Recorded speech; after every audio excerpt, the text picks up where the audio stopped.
Mesdames et messieurs, bonsoir. À la suite de la signature par le président de la République, mardi le 25 mai 2021, du décret nommant les membres du gouvernement, ceux-ci ont effectué leur entrée officielle ce mercredi 26 mai 2021.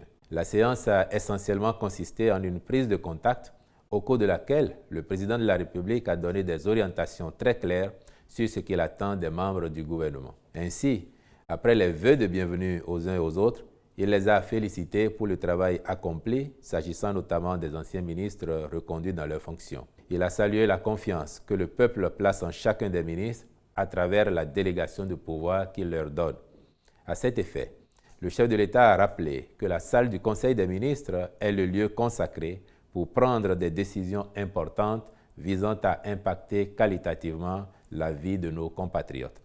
Les membres du gouvernement doivent avec détermination s'employer à combler ces attentes du peuple pour mériter davantage de sa confiance. Il s'agit, a-t-il poursuivi, d'asseoir durablement les bases du développement de notre pays et, partant, celles du bien-être collectif et individuel. Aussi, le président de la République a-t-il clairement exprimé sa conviction en disant que, citation, « Si nous donnons le meilleur de nous-mêmes, si nous restons mobilisés dans l'abnégation, nous allons changer le cours de l'histoire de notre pays et au-delà. » Fin de citation.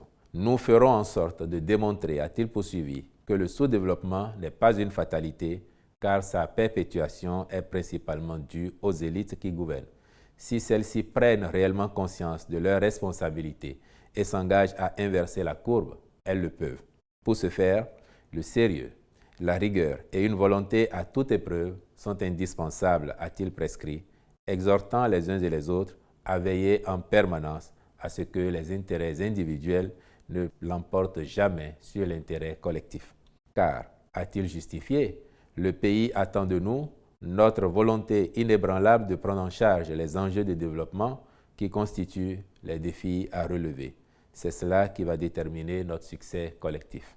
C'est pour ces raisons que je ne fais pas de clientélisme politique, même si la fonction est d'abord politique, a expliqué le chef de l'État, précisant qu'il privilégie avant toute chose l'ardeur au travail et la compétence. Et c'est pourquoi aussi il a vivement exhorté les membres du gouvernement à honorer le pays par la qualité de leur contribution à son essor. Comme il fallait s'y attendre, le président de la République a averti qu'en tout état de cause, il n'hésiterait pas à sanctionner les cas de déviance. Le chef de l'État, en terminant ses propos, a donné des précisions sur les réajustements intervenus au niveau des attributions de certains ministères et de la nouvelle orientation qu'il donne à la coordination de l'action gouvernementale pour plus d'efficacité. Après ces propos, mesdames et messieurs, le ministre d'État chargé du développement et de la coordination de l'action gouvernementale, M. Abdoulaye Biotchane, a remercié le chef de l'État au nom de ses collègues ainsi que des collaborateurs du président de la République pour la confiance qu'il leur a témoignée avant de lui promettre que l'équipe restera loyale et mobilisée autour des enjeux de développement de notre pays. Je vous remercie.